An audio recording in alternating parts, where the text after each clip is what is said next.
the difference it makes. Watch that blue car. And keep your eye on Bubba Wallace as well. The bright red McDonald's machine in the middle. Bubba Wallace out of it. Chase Elliott says, if there's room, I'm going to the top. Take me with you. I don't mind. Look at that for a restart from Bubba Wallace, who almost lost the car earlier in front of co-owner Denny Hamlin on track. I think that was Tyler Reddick remember that this, got that's him out. only 4-lap pressure tires. That's why you have to save tires for the end of the race. And here comes William Byron. Look at that Valvoline Chevy. Byron has had an outstanding day. Byron and Blaney. There's Ryan. That Dayglow yellow Menards Ford. Bell's going up on the high line of William Byron. Denny Hamlin, fourth car on the bottom, trying to get by Logano. An over 11-second pit stop for the 11 team, so pit stop woes continue for the Joe Gibbs Racing car. Those teams that staying out on older tires, they did not think they were going to keep the lead. What they're hoping, working it in as best they can. They checked with the crew chief, Billy Scott. Billy said, this has happened to us before here at this track. There's not a lot we can do. We just have to try to manage it. But boy, guys, he can't afford to be losing spots every time he comes down pit road. Frustrating. I don't have pit stall 1 as a big issue here. In Las Vegas, it really is pretty slippery. Obviously, they're continuing to work on it, but I'm with Billy Scott. Positions are so important. You would think qualifying and giving that pit stall 1 would be an advantage, but if they can't get this traction figured out, it definitely will be a disadvantage as we see William Byron all the way to the rear bumper of the 11 of Hamlin. This is the fight for 7th place. Inside 4 to go. Let's make it 3 to go in stage 1 here at Homestead Miami Speedway. It's the second race in the round of 8. Only 2 races remain on the season. We'll see you in Martinsville, Virginia next weekend, and then Phoenix for the championship finale. solid run for the 11 car. It's been a struggle for him in the playoffs.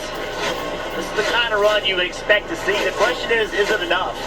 27 points coming to this race behind the cutoff. Can he have 2 good races and get it done, or does he need to win one of these? Yeah, I don't think Good's going to do it, especially with Reddick leading, right? Because that puts Reddick in as a leader.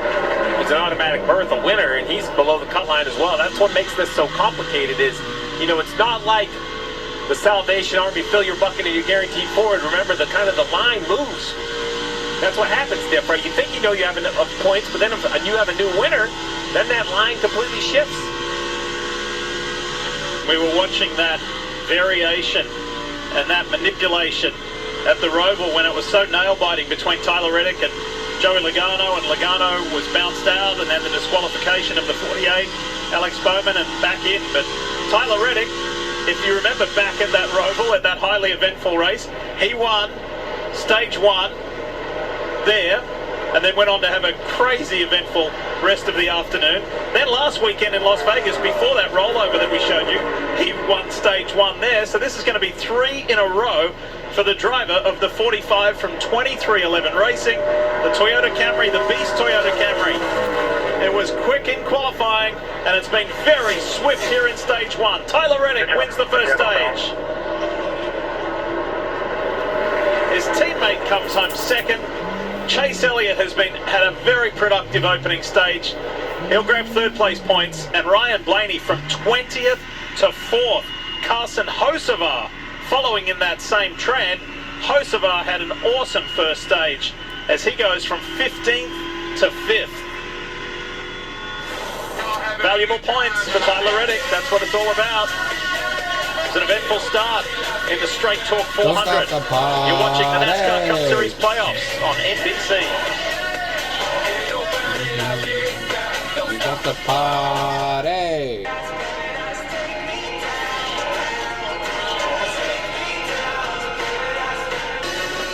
There's a great aerial shot, and we'd like to say thanks to our friends at Traveller Whiskey for providing all of these unbelievable scenes from the air today of Miami Beach, downtown in the background, and we're a little further south, and this is in Homestead.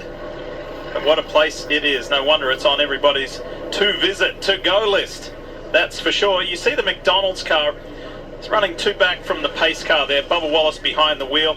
Today, led by McDonald's own Bubba Wallace and Tyler Reddick. Many of the drivers are raising awareness for the 50th anniversary of the Ronald McDonald House Charities organisation. Each participating driver is honouring a Ronald McDonald House Charities family by including their name above the passenger door.